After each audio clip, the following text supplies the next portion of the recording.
Bonjour, je suis heureuse de vous retrouver pour un nouveau culte confiné avec une nouvelle narration. Et il s'agira maintenant d'une narration biblique avec Matthieu 25. Cela s'appelle Il vient, c'est sûr, mais quand? Ils étaient trois assis à l'ombre d'un arbre en ce printemps déjà chaud. Thomas, Sophie, Antoine sont là, sirotant une bière bien fraîche. Ils sont silencieux, nos trois pasteurs, serviteurs de Dieu depuis bientôt 30 ans.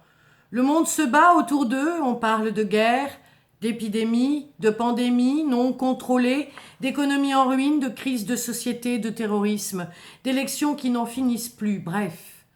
C'est leur monde qui s'écroule et ce pourquoi ils se sont battus. Toute leur existence, un peu plus de justice, un peu plus de paix et un peu plus de bien-être.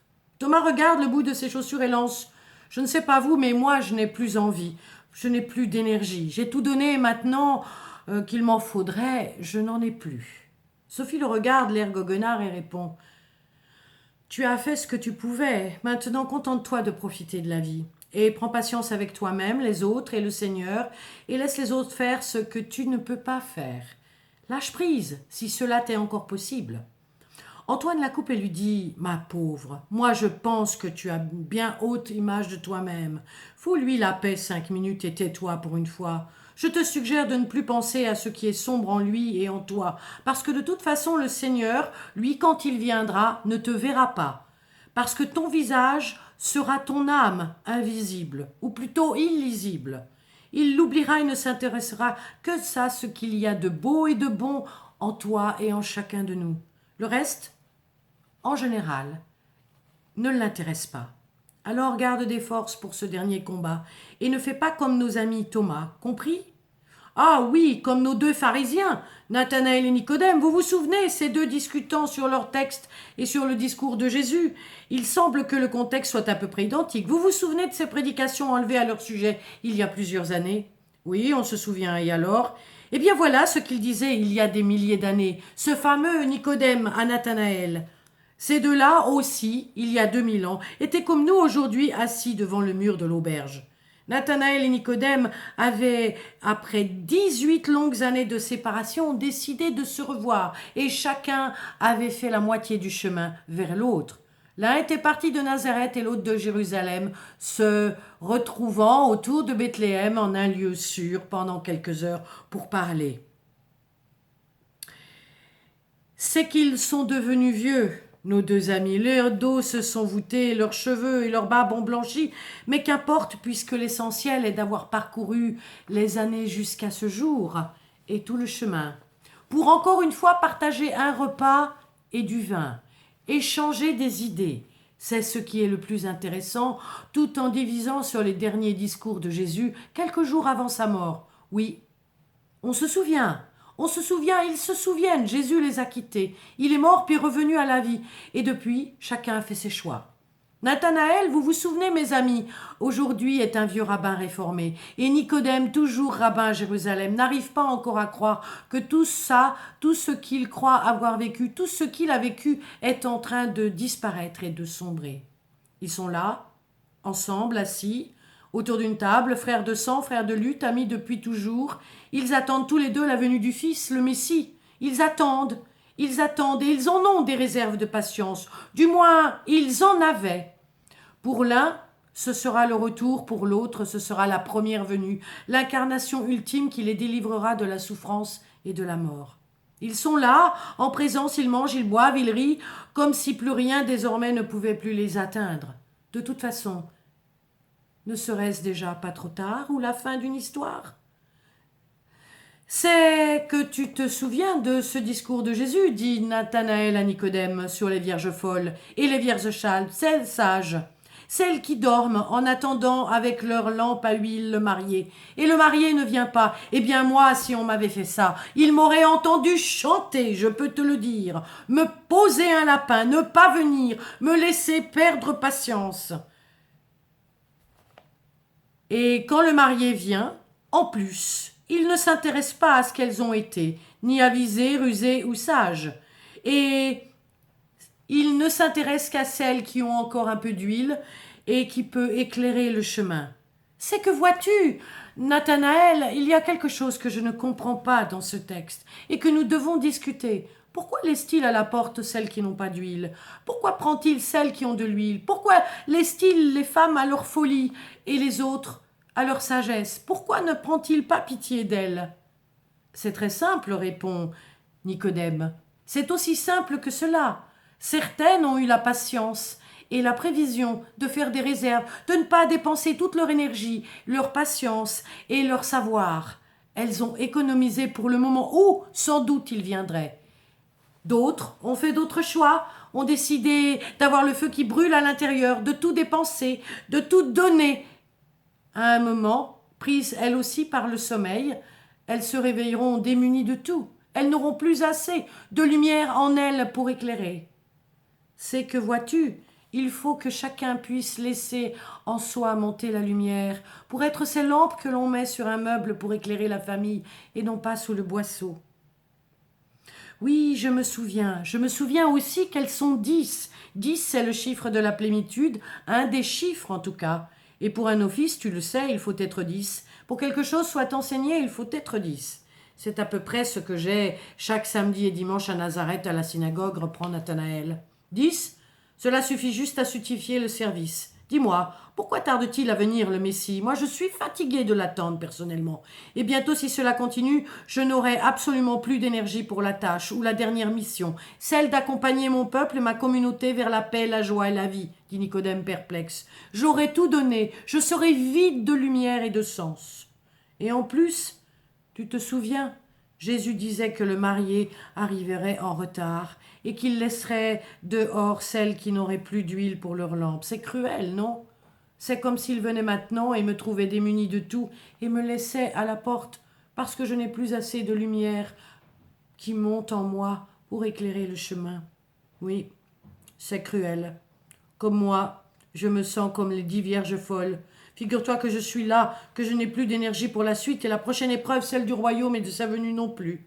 C'est comme si j'avais déjà tout dépensé et les miens avec.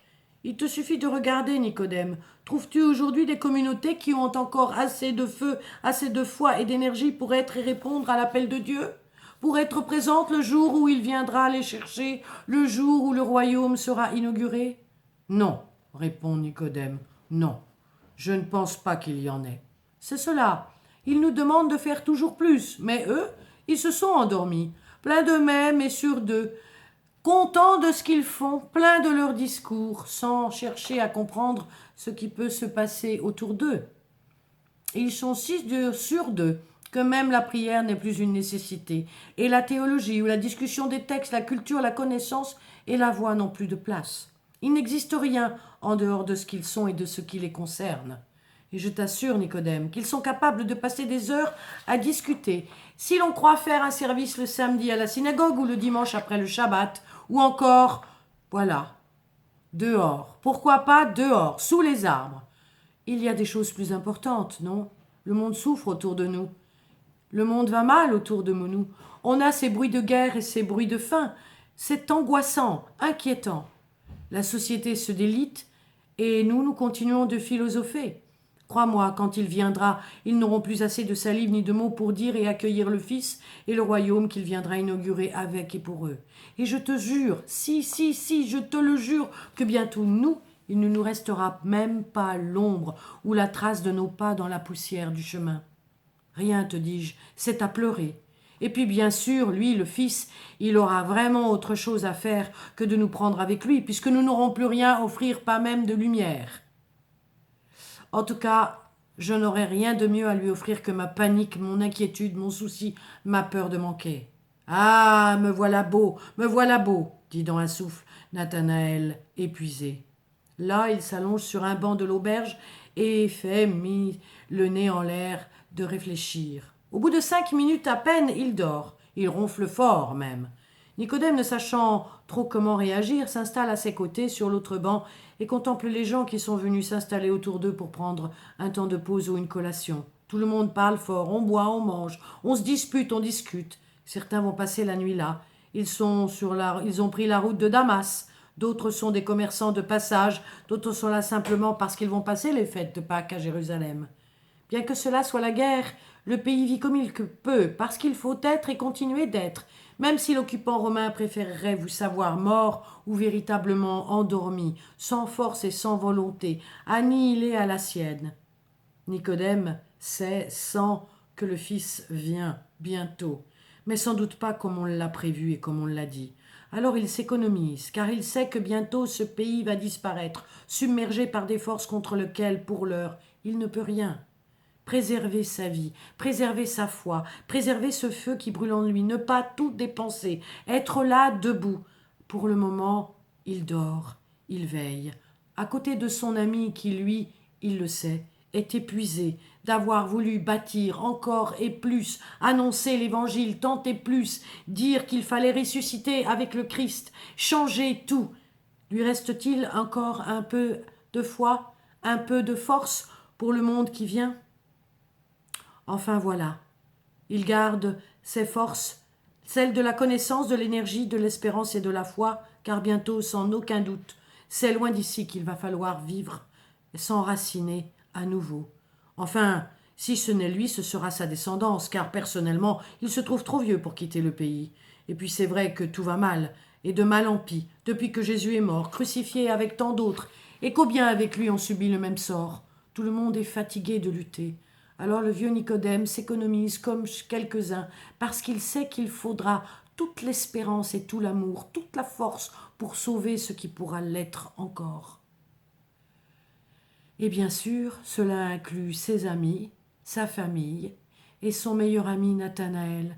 Nathanaël aura besoin de lui pour continuer le chemin qui lui reste jusqu'à la rencontre ultime avec son Seigneur. Il s'était promis l'année prochaine à Jérusalem, et ce depuis plus de 18 ans. C'est pour demain, enfin. Ils seront ensemble au grand temple. Tu m'as parlé demande Nathanaël en s'éveillant de sa sieste. Non, non, j'ai rien dit, mon ami. Je t'avais éveillé et j'allais te réveiller. Car regarde, le ciel est magnifique dehors. Il fera beau demain. Il va nous falloir du courage pour aller à Jérusalem. On va prier ensemble là-bas pour la Pâque. Tu te souviens ? D'ailleurs, on vient de me dire que la forteresse de Masada a été attaquée. Il paraît que Rome brûle et que les nouveaux craignant Dieu sont persécutés dans tout le pourtour de la Méditerranée. Mon Dieu, comme j'aimerais ne pas avoir vu ça. Et ici, cela va encore, mais pour combien de temps résisterons-nous à la vague déferlant de morts, de massacres, de guerres et de calomnies ? Mon ami, qui a tout donné sa nouvelle communauté, convaincu que notre Jésus est vivant et que c'est cette vie qui nous sauve. Moi, je veux une chose, être assez vaillant pour que lui et moi, amis et frères depuis toujours, nous puissions être là demain, en confiance, assis à contempler le lever d'un jour nouveau, et c'est ainsi que le Seigneur nous trouvera. Et de toutes mes forces, je désire qu'il nous voie. Et voilà, très bien. Je me souviens, dit Thomas, je me souviens de ses propos, je me souviens de ses prédications. Alors nous devrions aussi nous lever de cette table, cesser de boire et nous mettre en chemin pour vérifier que le ciel de demain sera celui du renouveau.